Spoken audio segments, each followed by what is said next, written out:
Holiday heart damage. Let's talk about it.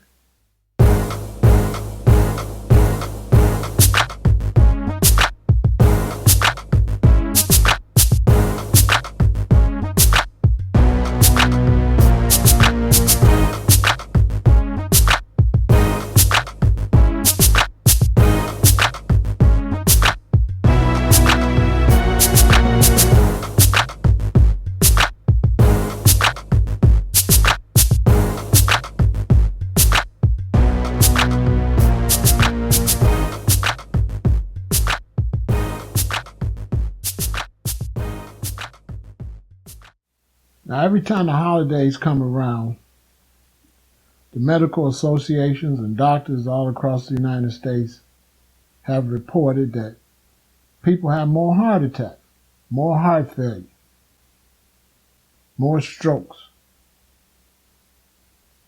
And they say it's because of stress, they say it's because of drinking, and they say it's because you're eating too much food that ain't no good for you.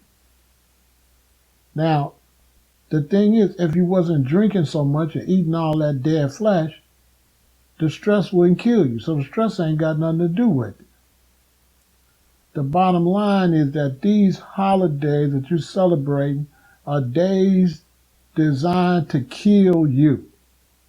You are killing yourself in the name of Santa Claus, in the name of Thanksgiving pilgrims, in the name of the Easter Bunny, in the name of Independence Day, in the name of Memorial Day for the soldiers, in the name of the Super Bowl. Every time you look up and you have one of these holidays, the main thing you do is kill yourself. I don't support any of those holidays because, like I tell people all the time, I became a vegan back in 1979, and in 1979, nobody knew what a vegan was. As a matter of fact, we didn't even know we was vegans. We called ourselves vegetarians, and we just didn't eat dairy. So the idea that you could still go to a relative's house and get something to eat is totally ridiculous, because back then people really thought you was crazy in 79, 80 if you didn't eat meat and you had dreadlocks. They thought you had lost your mind. What did you do to your head, and how you going to look? What do you eat if you don't eat meat? I don't like to tell my personal family business, but my cousin, who's like a brother to me, has a son that's 26, and I just recently found out that at 26 years old, he has colon cancer.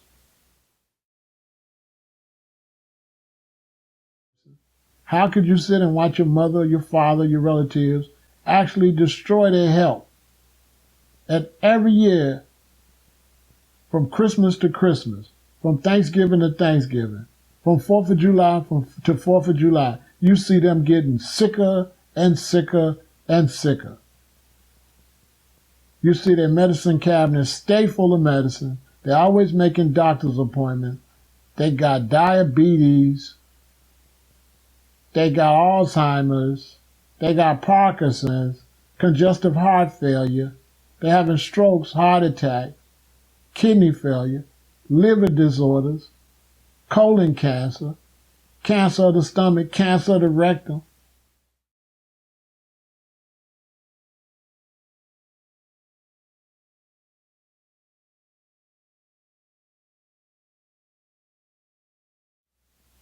And that's because of the holidays. The holidays are one of the main things that prevent people from eating right. See, if you're weak, you don't want to be the odd man out. So even if you're trying to eat right, you're just starting to eat right, the holiday come up, you going to your mother's house, or your wife's having a dinner, or some relatives or friends. So you go over there, and they offer you, you want a little bit of this beef? You're like, no, I don't eat beef. They're like, well, how about some turkey? Now, you're trying to stop eating that stuff, but you say, yeah, I have a little piece of turkey. You don't want to be the oddball out. You got a lot of people, they'll say, I don't know what I'm talking about in my videos, but since 1979, I've been the oddball out. I've been the funny-looking black guy with the nappy stuff in his head. People didn't even know they was dreadlocks. That's what a lot of y'all understand. People didn't even know what dreadlocks was in 79. I would be walking down the street and people would run down the street. Hey, hey, how'd you get your hair like that? What you call that? What you do to get it like that? Even still today, people think you've got to twist dreadlocks in. They don't know that all people's hair just dread on its own. You got some black people think that dreadlocks is like black culture. They so stupid they don't even know that your hair, everybody's hair do that. Okay? Everybody's hair gonna mat like that. This is how people are. They don't know nothing. They're just removed. All they know is to pay bills and go to work. And the television come on and tell them, eat this, eat that, buy that. And you eat it and buy it. And you say, Merry Christmas, Happy New Year.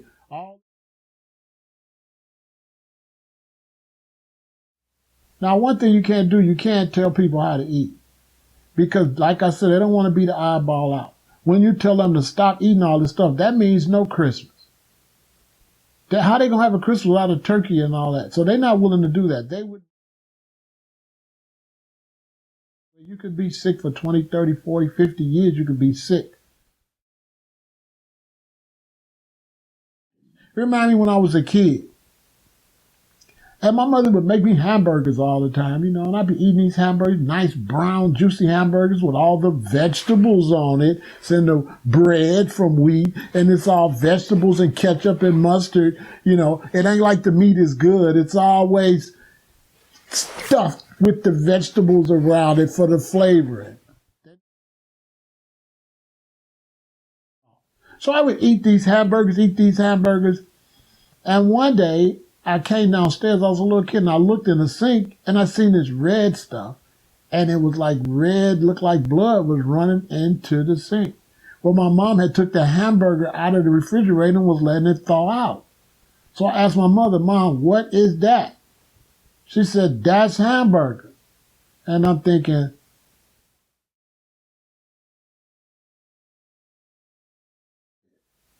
I didn't know that was hamburger. This is how you fool your kids. You give your kids the hamburger already browned and cooked and already hidden, and you surround it with French fries. There's not one meat eater out there that's a family person, that's a mother or father can tell me that their kids like eating the meat. All your kids, the first thing they want to eat is the fries. It takes a little while. They're like, little Timmy, eat anything. Little Timmy already be overweight.